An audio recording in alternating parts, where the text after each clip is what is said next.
In this chapter, we're going to be discussing social class and social stratification. One thing is important for us to keep in mind is that all societies have some type of social stratification. Within the U.S., one of the ways that we stratify people in society is going to be based off of social class, which we will talk about in this chapter. But people are also stratified based off of their age, based off of their race and ethnicity, based off of their gender. Okay. I put this picture, I always use the picture of the Titanic because I think it helps us to clearly illustrate social stratification. It is not simply a reflection of individual differences. For example, think about the Titanic. It's an example of how the best swimmers did not survive, but those on the higher decks who heard the warnings and women and children were able to survive.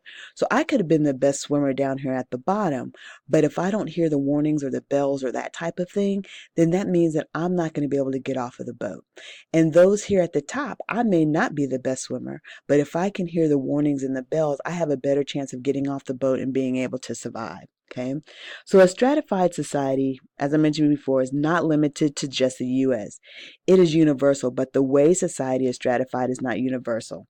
It can vary from society to society, so it's not always based on wealth, but can also be based off of prestige and power. And just like I mentioned before, we can see how societies can be stratified based off of age, gender, and race and ethnicity. And there's other areas too. Even when we talk about sexual orientation, we will see how societies can be stratified off of that. So social stratification is how individuals and social groups are divided in society and the inequalities of wealth and power that results. Stratification is a system by which society ranks categories of people in a hierarchy. Sociologists believe that stratifications exist not because of individual differences or chance occurrence, but because the system is structured to produce inequalities. And in fact, when we look at our theories, we're going to see how functionalism says that we have to have people who are poor. They provide a function or they help to maintain stability within society. So he says that stratification, or functionalism says that stratification is functional for society. Of course, conflict theory is going to look at the inequality and the fact that some people have better life chances, which are opportunities based off of the class, based off of the particular class that you belong to, and how we see that some people are going to have better life chances because of the resources that they have available to them. And symbolic interactionism is just going to look at kind of the aspects of what it means to be within a certain stratum in society or a certain social class. Okay. So I'm not really going to go into this kind of because I kind of already talked about that. How social stratification is a system of structured social inequalities, and the fact that it could be influenced by a person's occupation, their income, education, race, gender, region of residence, ethnicity, national origin, and even age. So you can see that it's not just based off of income, but how all of these areas can be influenced as far as where we're located within the strata of society. Social stratifications are, once again, relatively fixed hierarchical arrangements in a society by which groups have different access to resources, power, and perceived social worth. We see that there can be three types of stratifications: estate, caste, and class system. In the estate systems of stratification, the ownership of property and the exercise of power are monopolized by an elite who have control over the societal resources. Societies which are based on the feudal system classes are differentiated into three basic groups: the noble, the priesthood, and the commoners. Commoners include peasants, small merchants, artisans, domestic workers, and traders. And persons who trade goods. The nobles control the land and the resources used to cultivate the land, as well as the resources resulting from peasant labor. A caste system is one's place in the stratification system that is the scribe status assigned at birth. The caste systems were often preserved through formal law and cultural practices and restricted free movements between classes. Examples would be like in India. We saw that there was a strict caste system there, and typically is a combination of formal law and a combination of religion. Because within that caste system in India, it was the idea that I stay in one caste and then when I die, I get reincarnated and I maybe move up into another caste. This is actually no longer practiced, but one of the things is that we can still see where it can be practiced in small villages. Social class or class is a social structural position groups hold relative to economic, social, political, and cultural resources of a society. Class systems are more open than caste systems because position does not depend strictly on birth, and classes are less rigidly defined than caste because the divisions are blurred by those who move between one class to the next. To some degree, class depends on achieved status, but the class a person is born into has major consequences for that person's life. Patterns of inheritance, access to exclusive educational resources, the financial, political, and social influence of one's family, and similar factors all shape one's likelihood of achievement. Members of the same class share a common way of life. Weber describes this as life chances. Weber describes the consequences of stratifications in terms of life's chances, opportunities that people have in common by virtue of belonging to a particular class. See, class is a feature of society. Out of the people who grew up in a trailer park, how many of them are going to enjoy a much higher standard of living? The best chances of someone being wealthy is if they're born into a wealthy family. Social class interacts with other stratification systems in many industrialized societies. Poor black women have different life chances than wealthy white women in the United States. Women face similar obstacles, but they are mediated by class and race. Class is a structural phenomenon. It cannot be directly observed through objects with designated labels.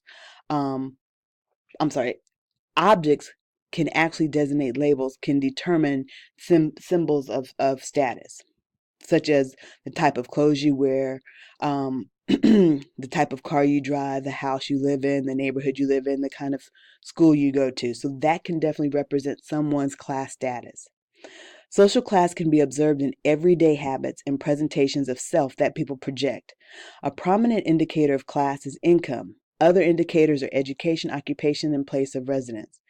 Thorstein Veblen described the class habits of Americans as conspicuous consumption, meaning that the view or the way that we display goods helps to define one's social class. For example, like I mentioned, the type of car someone drives, right, can kind of help us figure out or maybe determine what class a person belongs to.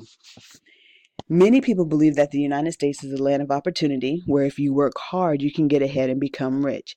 However, there are real class divisions in the U.S. The class structure of the United States is elaborate and can be conceptualized as a ladder, with social classes being the common position groups hold in a status hierarchy on a ladder rungs. People are relatively high or low on the ladder according to their resources and access to resources.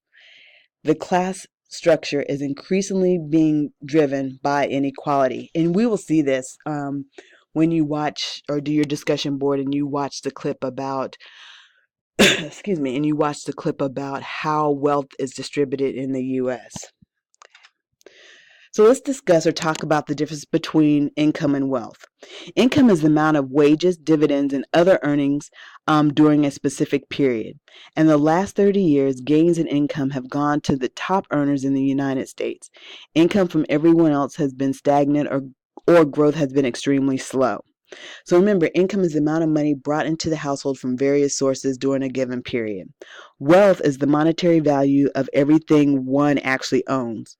Wealth is a person's net worth. Wealth is accumulated and passed down.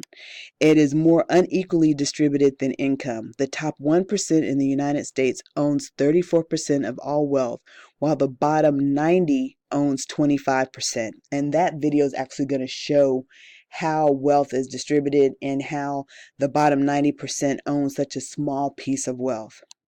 Wealth is important because it can be used as collateral to acquire more wealth.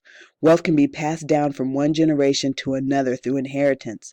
Wealth is the total value, once again, of money and other assets minus any kind of outstanding debt. It has been argued that wealth, not income, is the real indicator of social class because it is less sensitive to fluctuations due to shifting work hours, health, and other factors that might affect one's income in a given year. A smaller number of people possess the majority of wealth in the United States, and wealth can vary by age and race. The older you are, the more wealth you accumulate. Whites have historically earned higher incomes than blacks and therefore create more wealth that they pass on to their children. Latinos have also had a similar experience, where Cuban Americans and Spaniards are very similar to whites in their wealth holdings, whereas Mexicans, Puerto Ricans, Dominicans, and other Latino groups closely resemble African Americans on various indicators of wealth and social class. Economic restructuring, and this is something that